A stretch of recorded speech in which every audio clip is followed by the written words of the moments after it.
السلام علیکم دوستو۔ اسلامی تاریخ ہماری وراثت اور شناخت ہے۔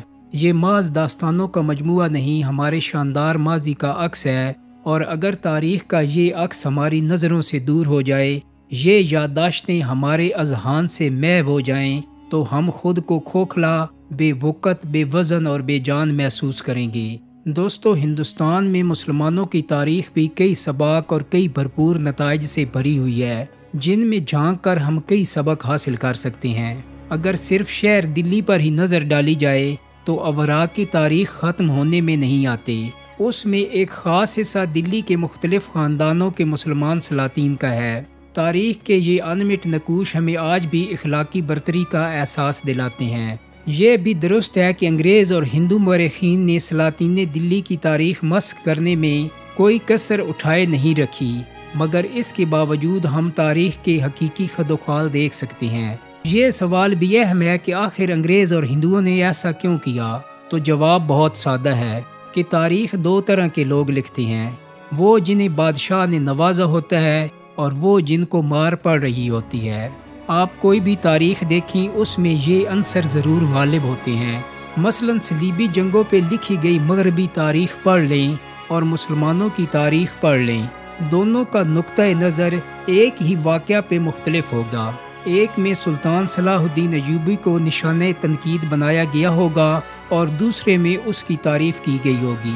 لہٰذا ہندوؤں اور انگریزوں کا اسلامی تاریخ سے نظریاتی بیر اور نظریاتی دشمنی ہے۔ اگر وہ اسلام اور مسلمانوں کی صحیح تاریخ لکھیں تو اپنے خود ساختہ تاریخی ہیروز کو کیسے پروموٹ کر سکیں گے؟ دوستو، ہندوستان کے مسلمان سلاطین خاندانوں میں ایک تغلق خاندان بھی تھا، جس نے ایک طویل عرصہ تک تخت دلی پہ حکمرانی کی۔ تغلق خاندان میں 3 نامور اور عظیم بادشاہ گزرے ہیں۔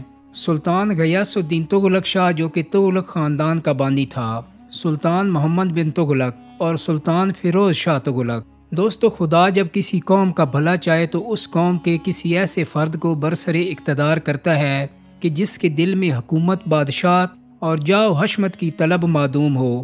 دین اسلام میں بھی یہی اصول ہے کہ اسلامی ریاست میں کسی ایسے فرد کو خلافت کی ذمہ داری نہیں سونپی جاتی کہ جو اقتدار میں آنے کی خواہش کا برملا اظہار کرے۔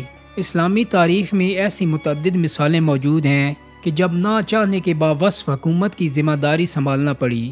سلاطین دلی کی تاریخ میں بھی ایسے ہی 2 بادشاہوں کے نام موجود ہیں کہ جنہوں نے اپنی خواہش سے نہیں بلکہ حالات کی نزاکت کی وجہ سے بادشاہت قبول کی۔ ان میں سے ایک نام جلال الدین فیروز خلجی کا ہے اور دوسرا تغلق خاندان کے بانی غیاث الدین تغلق کا۔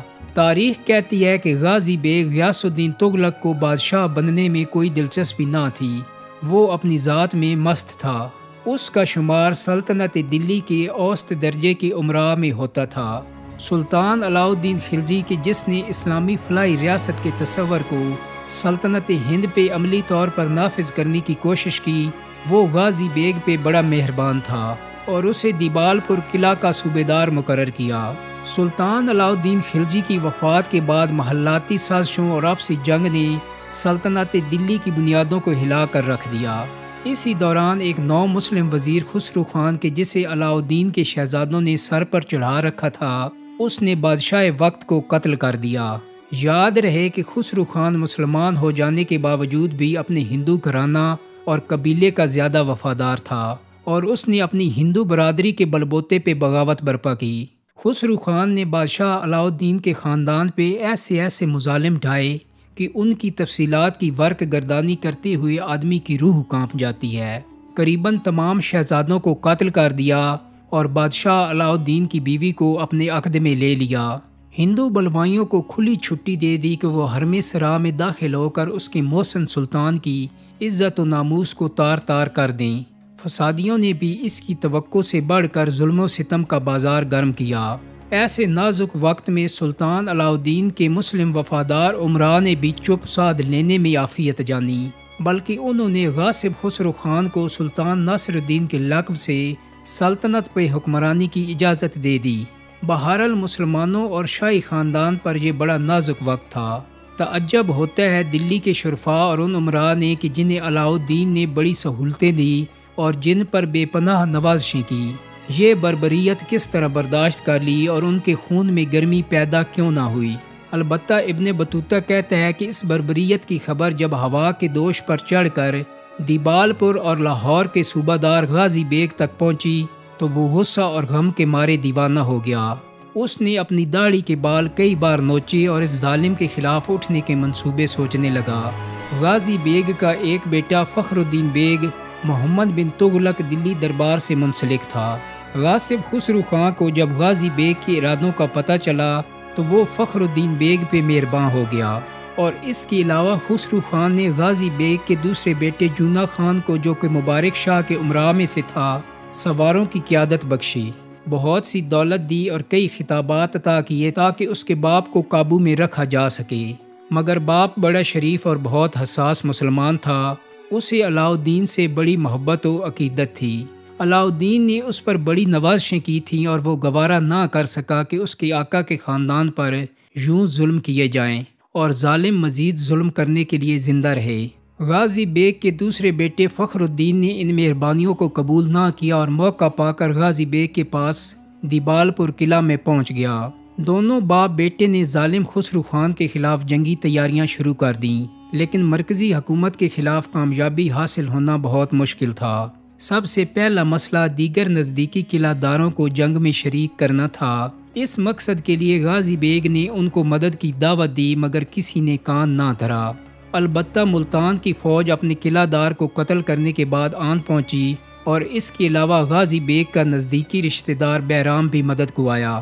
چونکہ غازی بیگ ایک مشہور سپہ سالار اور نیک و فرض شناس حاکم مشہور تھا، اس لیے کئی چھوٹے چھوٹے منصبداروں نے بھی اس کا ساتھ دیا۔ یوں ایک حد تک مضبوط فوج لے کر وہ دلی کی طرف روانہ ہوا۔ دوسری جانب غاصب خسرو خان نے بھی دلی فوج کی وفاداریاں خریدنے کے لیے شاہی خزانے کی بوریوں کے منہ کھول دیے۔ دلی فوج کے سپاہیوں کو 4 سال کی پیشگی تنخواہیں دی گئیں۔ دونوں افواج میں پہلی مٹبھیڑ سرسوتی کے کنارے پہ ہوئی، جس میں غازی بیگ کو فتح حاصل ہوئی۔ دوسری بار دلی کے مضافات میں دونوں افواج کا آمنا سامنا ہوا۔ جنگ کے شروع میں خسرو خان کی فوج کو برتری حاصل ہوئی اور قریب تھا کہ غازی بیگ کی فوج کو شکست ہو جاتی، مگر وہ اور اس کی ذاتی فوج اس بہادری سے لڑے کہ جنگ کا پانسا پلٹ گیا۔ غازی بیگ کو فتح نصیب ہوئی اور بدبخت خسرو خان شکست کھا کر بھاگ گیا، جسے بعد ازاں گرفتار کر کے قتل کر دیا گیا۔ غازی بیگ فاتح کی حیثیت سے دلی میں داخل ہوا۔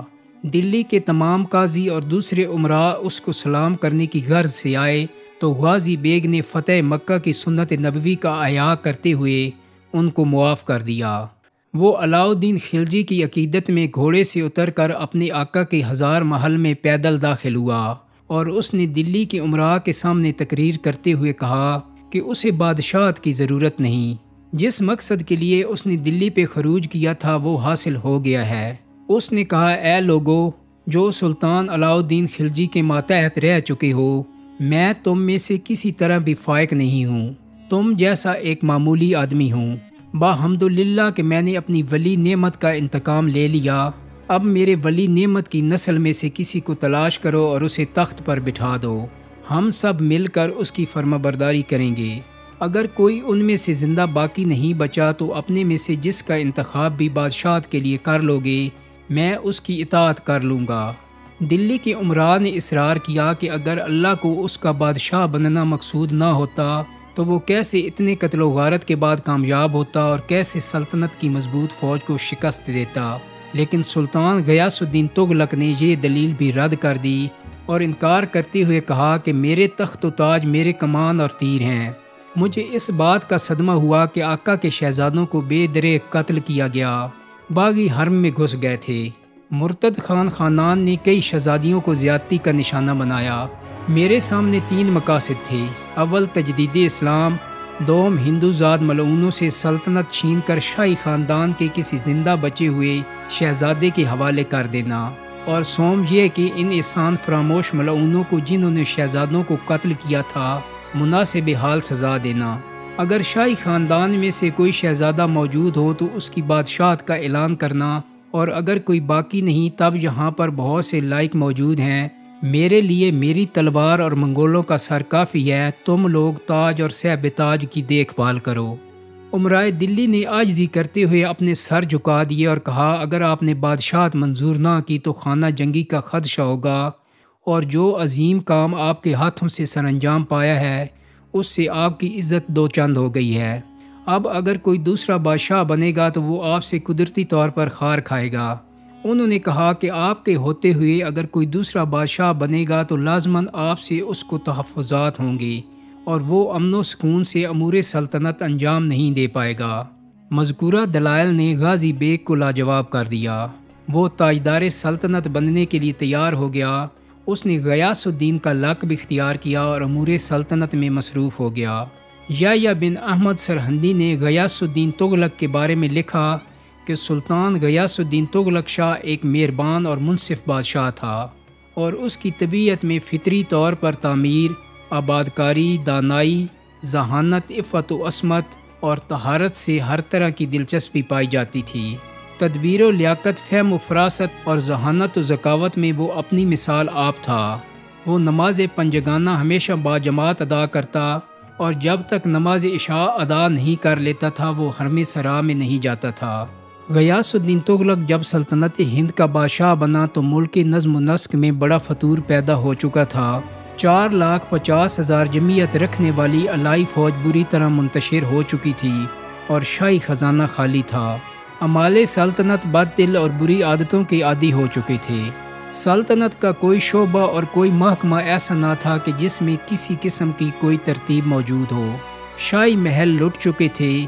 اس بادشاہ نے سب سے پہلے علاؤالدین کی بیٹیوں اور بیویوں کو ڈھونڈا، اس کے دوسرے عزیزوں کو جمع کیا اور ان کے مصارف کے لیے شاہانہ وظائف مقرر کیے۔ علاؤالدین کی بیٹیوں کے لیے موزوں رشتے تلاش کیے اور ان بد نصیبوں کی زندگی سنوار دی۔ برنی کہتا ہے کہ اس اچھے بادشاہ کی اچھی عادتوں اور نیک باتوں کی شہرت چند دنوں میں دور تک پھیل گئی، اور ہر جگہ کی عمال اور رعایا کے سر اس کے سامنے جھک گئے۔ نظم و نسق بہتر ہوا اور رعایا مطمئن ہوئی۔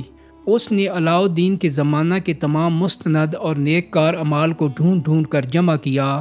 ملک کافور، قطب الدین مبارک اور خسرو خاں کی وجہ سے ان میں سے اکثر ملازمتیں چھوڑ کر گوشوں میں جا چھپے تھے۔ غیاث الدین تغلق نے ان سب کو گوشوں سے نکالا، ان کو نئی جاگیریں دیں، خلعتیں عطا کیں اور انہیں مناسب پر بحال کر دیا۔ یہ لوگ علاؤالدین کے تربیت یافتہ تھے، اس لیے مورخین کو اس بات پر حیرت نہیں کرنی چاہیے کہ غیاث الدین تغلق نے جادو کے زور سے صرف 3 سال میں مملکت کی ہر بگڑی کل درست کر دی۔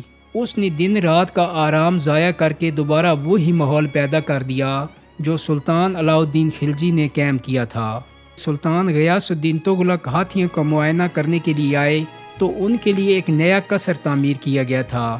ابھی قصر گیلا تھا، اس لیے ہاتھیوں کی قدموں کی دھمک سے وہ گر پڑا۔ سلطان اور اس کا ایک ساتھی اس کے نیچے دب کر جاں بحق ہو گئے۔ مورخین کا اس امر میں اختلاف پایا جاتا ہے کہ یہ ایک حادثہ تھا یا کوئی سازش۔